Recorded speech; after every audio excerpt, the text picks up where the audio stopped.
जो कि जिसे कहते हैं ना कि इंडियंस के लिए वो बड़ी चीज़ है। वो ये है कि जो सरोवर यात्रा, ठीक है जी, वो अब रिज़्यूम हो जाएगी। इंडिया की बात की जाए तो वो एक पावरफुल स्टेट है, डेवलपिंग कंट्री है और जो बहुत अच्छे तरीके से डेवलप हो रहा है हर हाँ, फील्ड में। ठीक हो गया। ठीक है, एग्री एग्री तो जी। इस हवाले और फिर देखें चाइना पड़ता है एशिया में। हाँ। तो अगर चाइना के अलावा कोई दूसरी बड़ी पावर है तो वो इंडिया है। ठीक है। अगर इंडिया के साथ ताल्लुकात अच्छे रहते हैं, फ्रेंडशिप भी रहती है, तो एक किस्म का ऐसे समझ लें कि चाइना यूएस का दूसरा घर होगा। इंडिया। बिल्कुल इंडिया जो कि काफ़ी हद तक चाइना के साथ बॉर्डर शेयर कर रहा सही है। है। तो साफ ज़ाहिर है उन्होंने डिफेंस स्टेटमेंट देनी है इंडिया के हवाले से, चूँकि अगर वो इंडिया से कुछ लेना चाह रहे हैं तो उसके बरअक्स वो ये चीज़ भी कहेंगे कि हम इनको क्या दे रहे हैं अभी, हम इन्हें ये दे रहे हैं कि अगर वो जो हमारा मुखालिफ है वो इस कंट्री पे अटैक करेगा या किसी किस्म का कोई और एक्टिविटी करेगा, एग्रेशन शो करवाएगा, तो उस हवाले से इन्हें। नमस्कार दोस्तों, आप सभी का बहुत बहुत स्वागत है पाक मीडिया कॉमेडी के एक नए वीडियो में। उम्मीद करते हैं आप सब बहुत अच्छे होंगे। दोस्तों, अजीत डोभाल जी को चाइना पहुंचना पाकिस्तान में चर्चा का विषय बना हुआ है। अब हुआ ये है कि जो मानसरोवर यात्रा बंद था अब वो खुल जाएगा और मानसरोवर यात्रा शुरू फिर से हो जाएगा। चाइना के साथ ये सहमति बन चुका है। अब ये सब देखकर पाकिस्तानियों को हो रहा है खूब जलन।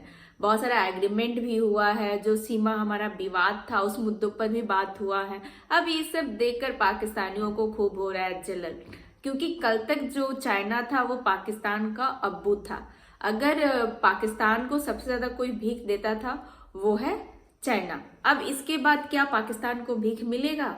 वो भारत के साथ दोस्ती, मतलब भारत के साथ जो विवाद था वो अब खत्म होते जा रहा है, भारत के साथ ट्रेड हो रहा है। अब ये सब देखकर पाकिस्तान में बवाल मचा हुआ है।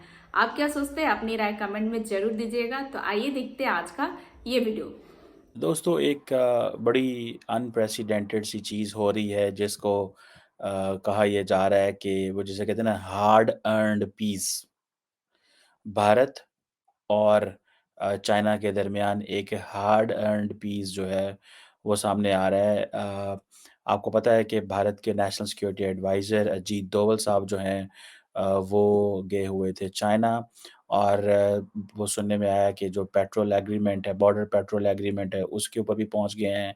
और ये जो लंबा स्टैंड ऑफ था बेसिकली जिसकी बुनियाद जिसको जिसे कहते हैं ना जिसका सॉल्यूशन जो है वो अभी हाल ही में जो है वो जब नरेंद्र मोदी साहब और शी जिनपिंग मिले तब वो हुआ। अब कहा जा रहा है कि दोनों मुल्क जो हैं वो दे आर कमिटेड कि fair, reasonable and mutually acceptable framework जो है वो सेटल किया जाएगा और हमेशा के लिए लॉन्ग स्टैंडिंग बॉर्डर डिस्प्यूट जो है इसको ख़त्म किया जाएगा।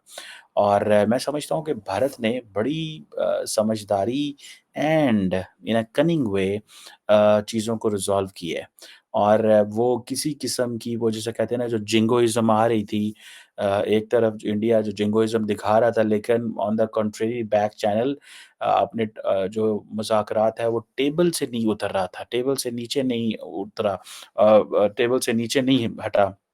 और उन्होंने सोचा कि मामलात को ठीक करना ही है ज़रूरी है। अभी अजीत डोभाल साहब और चाइनीज़ फ़ॉरेन मिनिस्टर वांग यी जो है, उन्होंने ये जो एग्रीमेंट किया है ख़ास तौर पे पेट्रोलिंग अरेंजमेंट्स के हवाले से एंड सबसे बढ़ के द मोस्ट इम्पोर्टेंट थिंग जो कि जिसे कहते हैं ना कि इंडियंस के लिए वो बड़ी चीज़ है, वो ये है कि जो सरोवर यात्रा, ठीक है जी, वो अब रिज़्यूम हो जाएगी।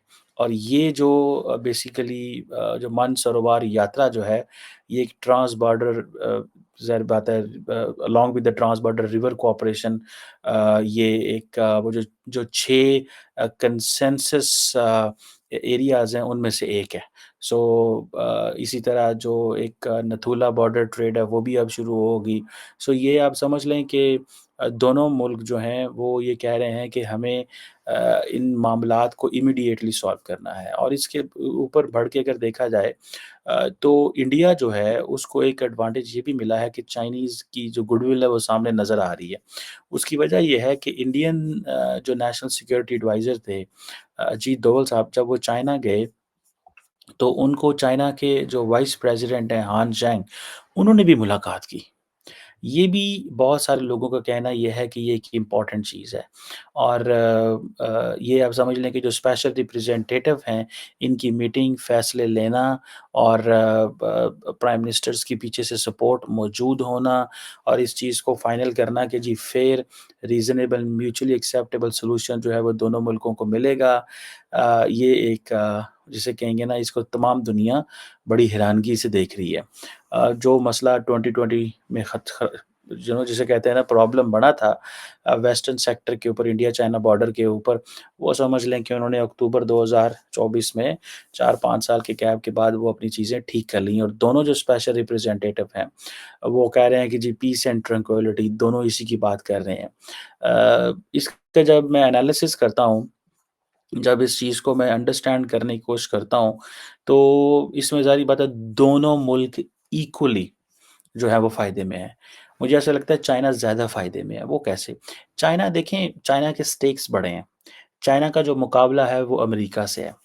इंडिया का मुकाबला जो है, इंडिया के स्टेक्स उतने बड़े नहीं हैं जितने चाइना के बड़े हैं, लेकिन इंडिया के स्टेक्स तो मौजूद हैं और इंडिया का मुकाबला ज़ाहिर बात है चाइना से है, चाइना का मुकाबला अमेरिका से है, सो स्टेक्स चाइना के बड़े थे। सो चाइना के लिए इंडिया का अपने हाथ से निकल जाना एक बहुत बड़ी परेशानी थी और वो नहीं समझते थे ये होना ज़रूरी है।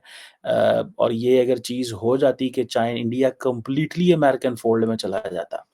बेसिकली शायद चाइनीज़ ये महसूस करते होंगे और वो कहते होंगे कि जैसे-तैसे इंडिया को अपने फ़ोल्ड में रखने की ज़रूरत है। लेकिन इंडिया अगर चाइनीज़ फ़ोल्ड में या चाइना के साथ जो एक नॉर्मलाइज़ेशन की तरफ जाएगा, वो इसलिए नहीं जाएगा कि चाइना चाहता है।